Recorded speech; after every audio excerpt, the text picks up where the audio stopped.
Alignment crash course. We have talked about the kick up. Now we have to talk about alignment. Again, if you don't have an efficient kick up, which we have time to work on, it's going to be hard to end up in an efficient, viable alignment.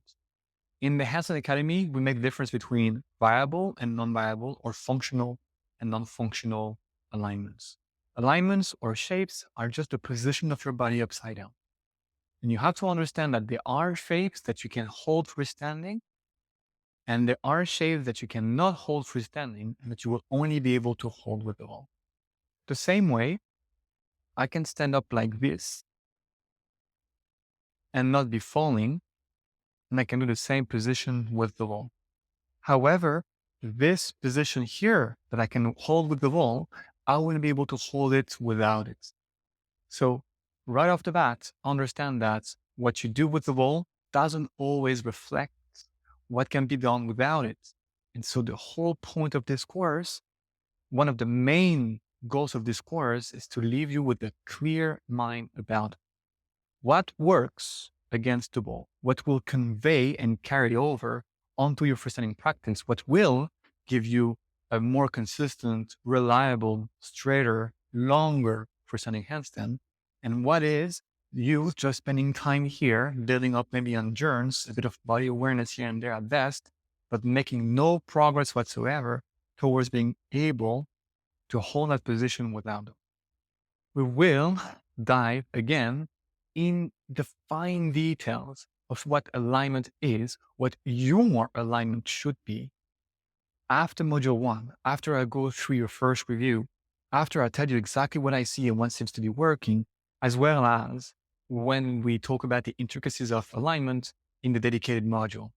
But for now, understand that alignment in handstands, in my opinion, and in my experience teaching this 10 years, should be less about what you think you should do, what looks pretty, what you have heard in terms of cues, whether it is pointing your toes, squeezing your glutes, engaging the core, sucking the ribs in, elevating the scapula, and more so about what allows you to be leaning less in a dysfunctional way against the wall and more in a functional way against it. You may be asking, well, I can already freestand a few seconds and I'm trying to make this more consistent and longer and then be straighter. Do I need to work with the wall? And the answer is absolutely yes.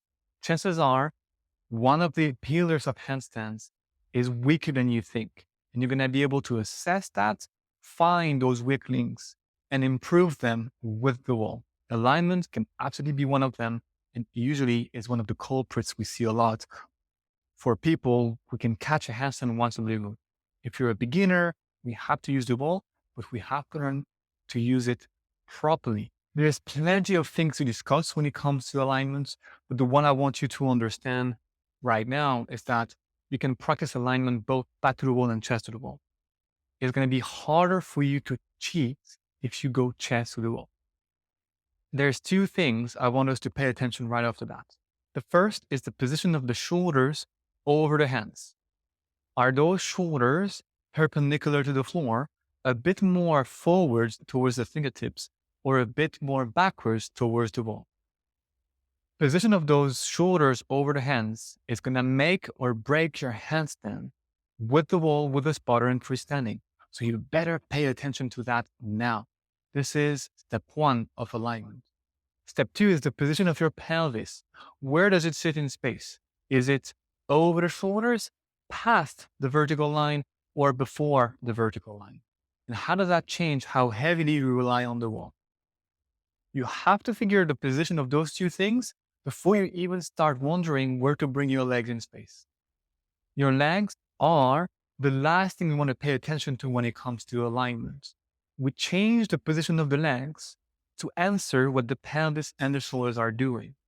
The position I want you to get comfortable with for this first intro module is shoulders a bit more forward over the first knuckles, over the center of the hands, and pelvis either over the shoulders or past the shoulder line, but not before it. As you noticed, I didn't talk about your anterior or your posterior pelvic tilt. I didn't talk about the arch in your back, nor about the ribs flaring out. I do not care about all that. People tend to demonize it. But you know what? You find handstands both in an anterior and in a posterior phatic tilt.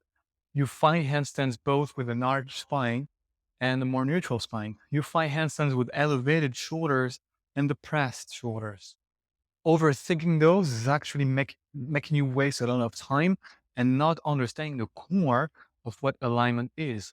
Your mission for this first module is to get used to this alignment: pelvis over shoulders, shoulders over center of the hands, and to start noticing if what you do back to the wall in terms of alignment is different from what you do chest to the wall, is different from what you do freestanding. Say I am working on a V shape. Can I achieve that very same V shape back to the wall and chest to the wall?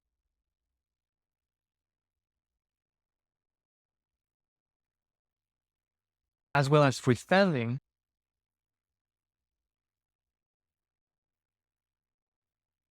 Or do those three positions, those three scenarios, look completely different from one another?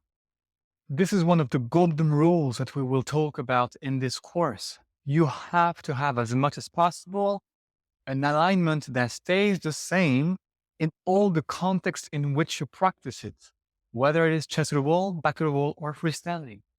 If I see V shapes back to the wall, but then freestanding, you do something like this,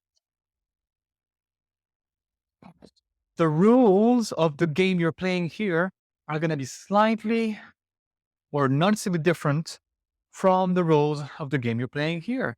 And you're making your life harder. So film yourself, have a look at your first homework. What do you see in terms of alignment? Where are your shoulders? Where is your pelvis? Where are your legs? Does that differ depending on the context in which you use your handstand?